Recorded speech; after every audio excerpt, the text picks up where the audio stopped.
Class room മാനേജ്മെന്റിന്റെ chemistry എന്താണ്? Class room എങ്ങനെയാണ് മാനേജ് ചെയ്യുക? I am the teacher, I am the boss, I am the authority. You don't have any power. മിണ്ടാതെ കേട്ടാൽ മതി. പക്ഷെ ആ പറച്ചിൽ ഉള്ളിൽ എന്താണ്?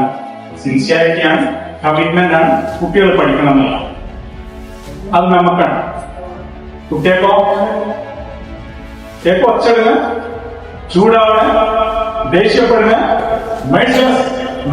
ഇപ്പൊ നിങ്ങൾ ആരെങ്കിലും എനിക്ക് ബുദ്ധിമുട്ടുണ്ടാക്കി വിചാരിച്ചാൽ ഞാൻ ടീച്ചറാണ്, സ്വാഭാവികമായിട്ടും ഒരു രക്ഷയില്ലാന്ന് വിചാരിച്ചു പരിധിയൊക്കെ ഒരു മനസ്സിലാക്കാൻ പറ്റില്ല. അങ്ങനെ ചൂടാക്കണം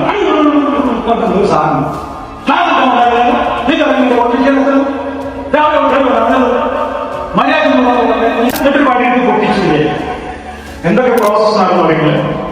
വോയിസ് ആണല്ലോ ആദ്യം ഒരു വോയിസ് ഉണ്ടായി, രണ്ടാമതൊരു ഇന്നർ വോയിസ്. എന്തിനാ നിങ്ങളത് ചെയ്തു? ഞാൻ ഇവിടെ സീരിയസ് ആയിട്ട് ക്ലാസ് എടുക്കുമ്പോ അതിന്റെ അടിയിൽ നിന്നിങ്ങനെ പ്രശ്നം ഉണ്ടാക്കിയ മനുഷ്യനല്ലേ ദേഷ്യപ്പെടുകയെ അല്ലേ?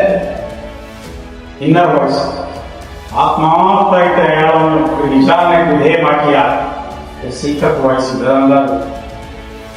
നമ്മളിങ്ങനെ ക്ലാസ്സിലാണ് എന്തൊക്കെ സഹിച്ചിട്ടാണ് ആ സമയത്ത് അച്ഛനായിട്ട് ദേഷ്യം കണക്കായിപ്പോഴാണ് ഞാനതങ്ങ് തീർത്തും. ഈ മൂന്നും ദുനിയാവിൽ എവിടെ ഒച്ചടാണെങ്കിലും ഈ ഭൂമിയിൽ എവിടെ ഒച്ചടാണെങ്കിലും ദേഷ്യം തീർക്കാണെങ്കിലും നിങ്ങൾ അനലൈസ് ചെയ്യാം. ഈ സെഷൻ നിങ്ങളുടെ ക്ലാസ് റൂമിലേക്ക് മാത്രം കൊണ്ടുപോകണമെങ്കിൽ നിർണ്ണയം പോയിക്കോളൂ. ഈ സെഷൻ നിങ്ങളുടെ ജീവിതത്തിലേക്ക് ആദ്യം കൊണ്ടുപോകുന്നെങ്കിൽ you can take it today.